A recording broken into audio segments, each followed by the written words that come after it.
system that helps you master free motion quilting quickly and easily. One of the newer parts of the program that I've just come up with in the last year or so is Quilting Yoga. Quilting Yoga uses large body motions to help train your smaller body motions that you're going to use at the sewing machine when you quilt. It helps you become aware of your body mechanics and understand how your body moves, which is helpful in the process. And it also helps you discover motions that you already do with your body that can be transferred over to quilting quickly and easily. Quilting Yoga is based on 6 basic shapes, like the whole free motion mastery system. And the 6 basic shapes are a straight line, a C-curve, a circle, a teardrop, an S-curve, and a spiral. We're going to do the shapes in that order because each shape, as it progresses, contains the shapes before it. So it becomes a very kind of a nested and very efficient way to learn. So I hope you enjoy Quilting Yoga. I've seen it work miracles with my students, and they really enjoy how much fun it is and how easy it is to just use these quick little exercises, these quick body motions to key in to quilting motions and bring them right to the sewing machine. So let's get started.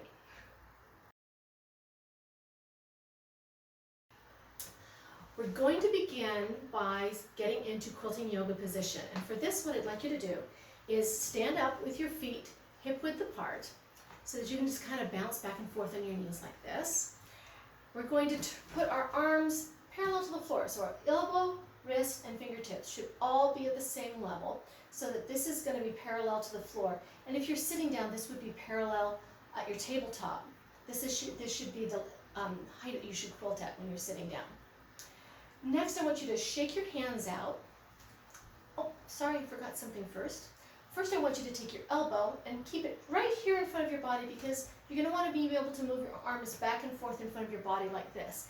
If your arms are back here, you can't quilt. You can't move them, and so you have a very limited range of motion. So your elbow right here in front of your body. There we go, like that. Now we're going to take our hands and shake them out and just let them go palms up. And you'll notice when you do this, your hand is slightly curved. And this is because the muscles on the inside of your hand balance the muscles on the outside of your hand. This is your hand's most relaxed position right here. Finally, what we're going to do is turn our hands over, keeping that same level position between our elbow, wrist, and fingertips, and we're going to overlap our thumbnails. So what this does is it puts our hands into parallel partnership, and this is how they have to work together when you're quilting at the sewing machine. Now, if you're going to be at a domestic machine or a sit-down long arm where you would be moving your fabric, you're going to want to work with your hands open like this. Slightly curved is good. And if you're going to be quilting at a stand-up long arm where you're working with a machine on a frame, then you want to put your hands in a fist, either this way or this way, depending on how you hold the handlebars on your sewing machine. So all through the Quilting Yoga exercises, we're going to use our hands in this parallel partnership position. And the reason that we do this is it helps our dominant hand, in my case that's my right hand, teach my non-dominant hand how to move with it, and it'll help us get that parallel partnership that makes our quilting work smoothly and easily. So now that you're in Quilting Yoga position, let's start with Quilting Yoga for lines. So what I'd like you to do first is just rock your weight back and forth on your hips like this. So you're going to just shift your weight from foot to foot. And as you do this, just let your arms glide from one side to the other like this. Okay. Now, if you have ever rocked a fussy baby, you're going to recognize this motion. It's the fussy baby rock. And that gentle rhythmic motion, that glide from side to side, is just what you need to quilt smoothly with a nice flowing line. Okay. But right now, more specifically, that line is going straight back and forth, side to side, and that's going to give you horizontal lines in your quilting.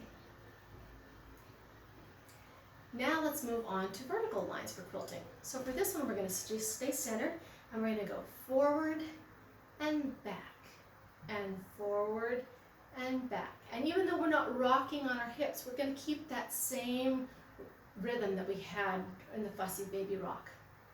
Now this motion is already very familiar to you as well, because we've all spent thousands of hours at our sewing machines with the feed dogs running our fabric through the machine, and this is going to be the same speed and the same motion that you would use if you were quilting with the feed dogs up. So just kind of key into that motion and go, hey body, I already know how fast and how straight to move for this. That's something our bodies already know how to do. So we've got horizontal and we've got vertical. Now let's talk about diagonal motions. For this one, we're going to start with a great big star. So put your hands up to your shoulder, and using the same gliding motion and rhythm that we've been doing so far, we're going to go shoulder, shoulder, hip, head, hip, shoulder. So we just made a great big star right across our bodies. And we're going to do this one more time, and as we do, we're going to go glide and stop, glide and stop, glide and stop, glide and stop, glide and stop. And the reason for that stop is very important. If you want a sharp point between your two lines, you need to stop long enough for your sewing machine to take 2 extra stitches to anchor that point. So we've got our rhythm now. We've got glide and stop, glide and stop, glide and stop, glide and stop, glide and stop. And now let's do it horizontally the way we would do it in the sewing machine. We're going to do it once big, and then let's do it once small with our lines just about the size of our finger. So here we go. Glide and stop, glide and stop, glide and stop, glide and stop, glide and stop. And now we're going to do it small. Glide and stop, glide and stop, glide and stop, glide and stop, glide and stop. Now the last thing we're going to do is just take those diagonal lines and go randomly in any direction, keeping our lines about the length of our finger, and keep the same glide and stop rhythm. So here we go. Glide and stop, glide and stop, glide and stop, glide and stop, glide and stop, glide and stop, glide and stop, glide and stop. Now, if you go and look at the tracing sheet for straight lines, you're going to see a pattern on there called straight line stippling. That's what we just did here. Now take that same motion, that same glide and stop rhythm that we just did, and go to your tracing sheet and trace the straight line stippling pattern at the same rhythm with your tracing tool on your tracing sheet.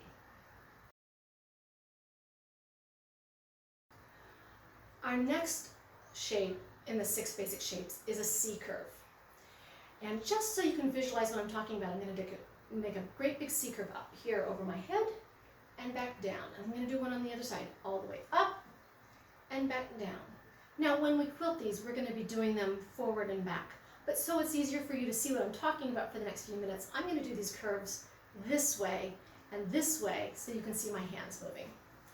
So before we do the C curve quilting yoga, I want to talk to you a little bit about the mechanics of how our bodies make curves, and a little bit about different curves that our bodies make and how comfortable we are making them. So if I make a curve with my dominant hand going to the outside, that's probably the curve that our bodies use the most often, and we'll find that that's going to be your most comfortable curve. So whether I do it this way or whether I do it this way, our dominant hand moving an outside curve is the most comfortable curve. Our next curve down in terms of comfort is our non-dominant hand also moving to the outside. So moving this way or moving this way. And if you think about it, we do this all the time. If you grab the steering wheel of a car and you do this, you're doing your hands in outside curves. So this is a curve that's very natural to us. Third down the list of comfort is taking our dominant hand and moving it cross body this way. This isn't a really comfortable curve for us. We don't do it nearly as much as the other one. And last on the list is our non-dominant hand moving across body like this. Okay. This is our least comfortable curve. So going cross body this way, or looking at it this way so you can see a visual of it, this is our least comfortable curve. So here's something to keep in mind when you're trying to get your hands to work in parallel partnership in a curve. If we put them together, we've got our, for example, if we do this curve, you've got your dominant hand with its strongest curve on this side, and you've got the non-dominant hand with the weakest curve on this side. So your hands are a little bit out of balance. If you link your hands together like this, and do this together with your thumbs linked together, then what's going to happen as you practice is that your dominant hand is going to help teach your non-dominant hand how to work with it to make this curve. Now there's one other thing to think about, and that is that the muscles that our body requires to make this motion are a completely different set of muscles than what was required to make this motion. So when we put our hands together and try to do this, getting those two hands to work together with completely different muscle motions is a little bit like trying to pat our head and rub our tummy at the same time. It just isn't the same thing. So by practicing with our hands linked together like this, we sort of trick our hands into thinking that those two different muscle motions that we're doing to make those two different curves are actually the same thing. And the more we do it, the more our hands will come into sync and the more natural that curve will become.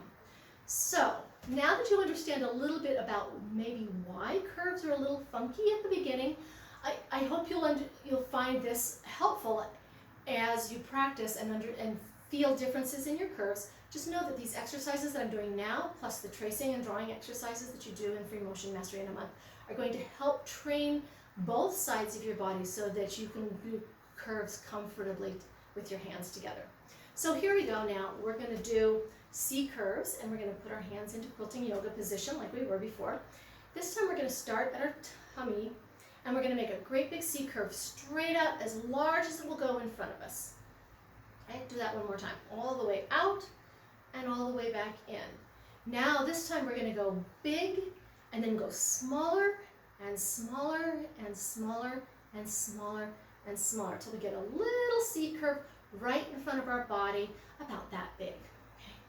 And what this does is it takes our big muscles that are used to being in charge, and by shrinking it down a little bit by little bit by little bit, our big muscles are teaching our little muscles how to make that same shape in a smaller way. So it's kind of like a big sister, little sister effect. Okay. So let's do this one more time. Big, smaller, smaller, smaller, smaller, smaller. Right there at sewing machine position, there's our little C curve. Now let's do it on the other side. Okay. So here we go, starting again at our belly buttons, all the way out, big curve out, big curve in, big curve out, big curve in. Now we're going to go big, smaller, smaller, smaller, smaller, smaller, and just do a little C curve right there at sewing machine position. And just for good measure, let's do this one more time. So let's go big, smaller, smaller, smaller, smaller, smaller. Good. So we've got curve to the right, curve to the left. Now we're going to do a great big smile. So we're going to start over on this side. You can start on either side. And we're going to go big half circle around to the other side, and big circle back, big curve to the other side, big curve back. And now again, big, smaller, smaller, smaller, smaller, smaller, and a little smile right there at sewing machine position. You can do that one more time. Go big, smaller, smaller, smaller, smaller, smaller, right there in sewing machine position. Now our last one, we're going to do a rainbow. We're going to curve out and around this way. So again, starting on either side, it doesn't matter. Make a great big circle over, great big half circle back, one more great big circle over, one more great big half circle back, and then big, smaller, smaller, smaller, smaller, smaller. So we end up with a little rainbow right there at sewing machine position. And now one more time, big, smaller, smaller, smaller, smaller, smaller, and right there at sewing machine position. So we've done curves to the right, curves to the left, curves out from our tummy, and curves around us back this way. And now as you go to the tracing sheet, you're going to use the C curve daisy to continue practicing C curves in every direction around the clock. So get out your C curve tracing sheet and go to that exercise now. The third of the 6 basic shapes is a circle. And in watching my students try to quilt circles a few years ago when I first started teaching this, I noticed that they would get very, very careful. and slow and tight as they tried to quilt a perfect circle. And here's the thing. The slower and more careful and tight you get trying to quilt circles, the more they're going to look like raisins, and they're not going to look like circles. The trick with circles, as with every other shape in free motion quilting, is that you always need to work with a smooth flowing motion and trust the motion of your muscles to carry you in the right direction.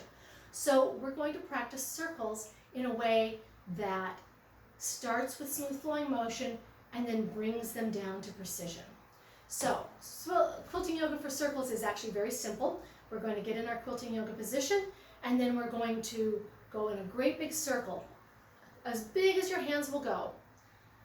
And I call this stir the pot. Okay, just let your arms go, get into a nice rhythm. You might even find that your body is kind of swaying from side to side, and that's great. Okay? And when you've got that rhythm going, then I want you to bring it down to cereal bowl size, and then bring it down to teacup size, and then bring it down to thimble size. And just let it circle around there. Enjoy the motion of it. Okay. And let's just do that one again. Starting from big, stir the pot,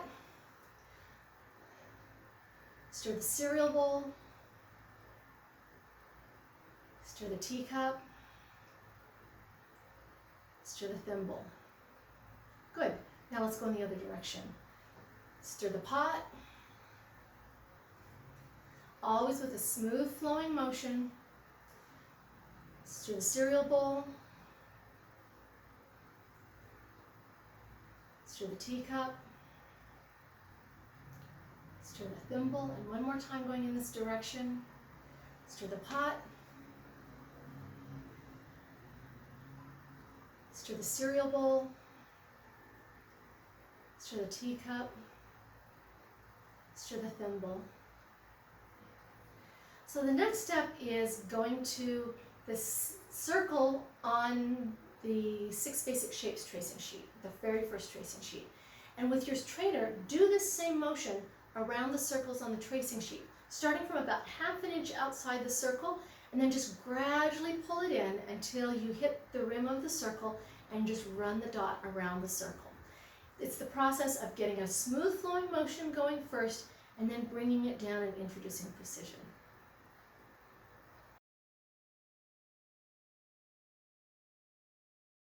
Six Basic Shape number 4 is a teardrop.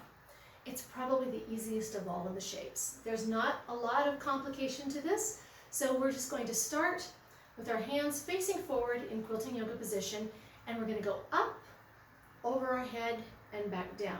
And as you do this, you just want to make sure that you keep your hands between your shoulder and your ear. We don't want to swing too wide because it's really easy to end up in a circle if we go too wide. So think of like your Miss America sash, or you can look at the chain on my necklace. Our hands want to follow that taper over the top and taper back down. Back over the top and taper back down. Now we're going to do this out in front of us, but in this time, instead of going from big to small, we're going to go from small to big, because that's going to prepare us to do what I call the teardrop field fill pattern, which is a really, really versatile and lovely fill pattern, which you'll find on the Teardrops tracing sheet. So here we go. Starting in front of us, we're going to go little teardrop, bigger teardrop, bigger teardrop, bigger teardrop, and little, bigger, bigger, bigger. And as you do this, just make sure that you always come in with a nice taper. Don't swing too wide as you go to the bigger teardrops. Just keep that nice Miss America sash feel in the side of your teardrop as you do that. Okay. One more. Small, bigger, bigger, biggest. And that's it. We're ready to go to the tracing sheet. We'll start with the teardrop daisy, because that will teach you a teardrop in every direction, and then you'll go on to the teardrop field.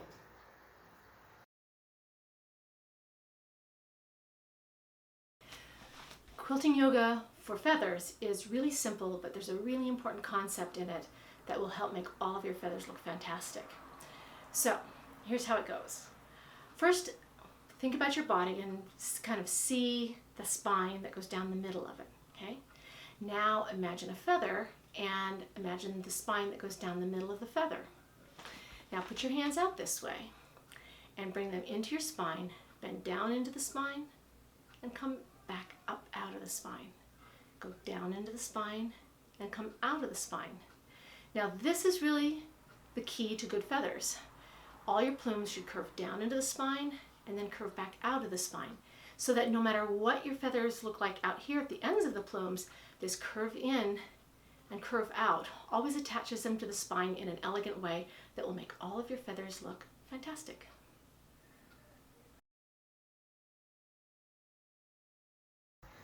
Shape number 5 of the 6 basic shapes is an S-curve. And as I started to teach the 6 basic shapes years ago, I was very surprised to see that S-curves were the shape that people had the most trouble with. So I really kind of watched my students and thought about why this could be happening, and it finally hit me. You know, an S-curve is really just 2 C-curves, right? So you've got a C-curve coming here, and then you've got a C-curve going the other direction here. And I realized that what was happening is that everything's going fine, your hands are all coordinated and you're doing that, and then you get to right here in the middle and everything has to switch over and go backwards in the other direction. It's kind of like, remember I did the analogy of patting your head and rubbing your tummy? And then if I quickly say switch, then you've got to suddenly switch and rub your head and pat your tummy. And even after giving that example a million times, I still have to stop and think about that switch. It's not easy. And that's what's happening when we do an S-curve. We come around, everything's working fine, and then we have to switch to the other side. And not only does that involve switching everything in the other direction, but it also involves switching to, you know, one side of our body taking the lead, and then the other side of our body taking the lead. One side's stronger, it's dominant. One side's not so strong, it's less dominant. So don't be discouraged if you find that this S-curve is not quite as easy as you thought it might be. We're going to do an exercise called with hula that will get you past this thing, and I've got 3 superpowers for you to really help your brain absorb this and get it into your body quickly. So here we go. The first thing I want you to do, because this is going to lead us into feathers, by the way, the first thing I want you to do is remember that your body has a spine, and just like your body has a spine, when we do feathers, the feathers are going to have a spine too. So whatever happens in the next couple of minutes, if we do it on this side, it comes back to the spine, but it does not cross over. You can see my necklace kind of there marks where the spine is. So I'm going to come here, go out, and then I'm going to come right back to the center where my necklace is. And on the left-hand side, I'm going to go out, and I'm going to come back, and I'm going to come right back to the center where my necklace is. So that's really important when we go into feathers. So let's just get that settled into our bodies right now. So for S-curves, we're going to do the hula. Now I know this sounds kind of funny, but don't worry, it's really going to get this S-curve settled into your body. So we're going to go this direction first, whichever way that is that you're looking at this on the screen. We're just going to go that way. And we're going to start with our hands in quilting yoga position, and we're just going to make a wave, and it's going to go over, under. And then coming back in, we're going to go under, over. And the key here is when you come under, give yourself plenty, start your over curve way out there so that you have nice gentle curve that comes down back into the spine. We don't want to come over, we don't want to come under and then quickly, whoops, have to do an over like that. It wants to be a gentle wave out and a gentle wave back in. All right, so let's do that. Over, under, over. And did you notice we're still using that gentle back and forth motion that we learned at the very first quilting yoga exercise with straight lines? It's going to carry through all of these shapes. So here we go. Over, under, over. Now I told you I had 3 superpowers to add to this, and here's what they are. As you say this, as you do this shape, I want you to say it out loud, because what happens is when you say it, your brain has to think it, that's superpower number 1, your mouth has to say it, that's superpower number 2, and your ears hear it, that's superpower number 3. You add that to the motion here, and that's 4 superpowers to learn this. We're actually going to use 4 different parts of your brain to really get your body coordinated to make this happen. All right, so here we go. We're going to go 4 times to this direction, and then we're going to go 4 times to that direction. And as we go, we're going to say over, under, over. Here we go.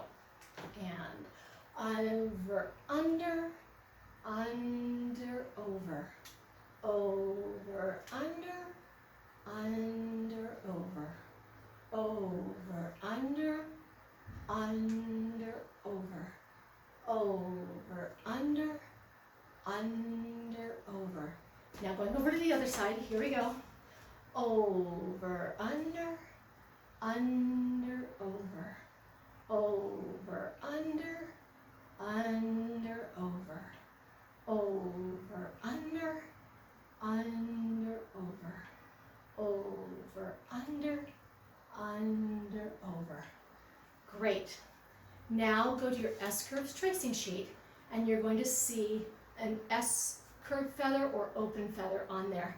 That's the pattern that you're going to do with your tracing tool to practice this shape in every direction.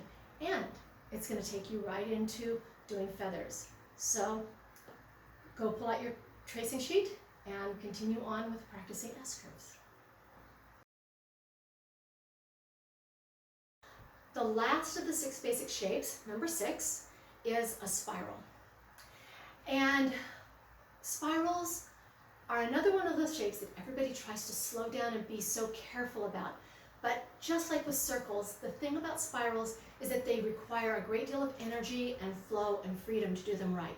So this exercise is going to help train you to do spirals and to trust the motion of your hands and your arms so that when you sit down to spirals, you can just confidently go into them and spin right through a beautiful spiral and right out again.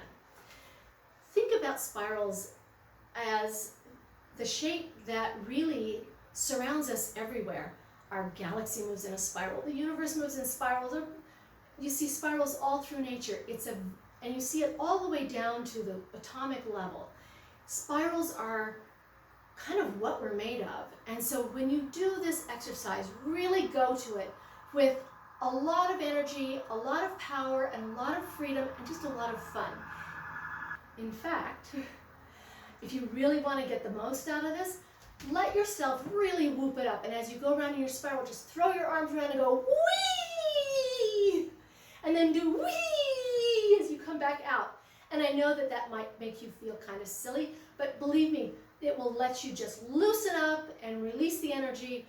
And it really, really helps to just let your body do its thing this way. You'll be surprised when you go to the tracing and drawing exercises how consistent your muscles will be at making spirals if you just release and trust them to do their thing. So here we go. We're going to start down here and we're going to do one spiral facing so we can just see it, and then we're going to do a couple of spirals down flat here at tabletop level. So here we go. Facing forward, I'm going to go that direction. Here we go. Whee! And spiral out until you end up at your nose, and then spiral it back out. Okay, let's do one more. Whee! And then spiral it back out. Good. And now let's do it on the other side. Spiral it in, end up at your nose. Spiral it out, back to your position. And spiral it in, end up at your nose. Spiral it back. Good. Now let's do it on the flat position because that's the way we're going to actually quilt this, right? So start big and spiral it in small. And then spin it back out. And you'll notice that this is very similar to the circles exercises we did.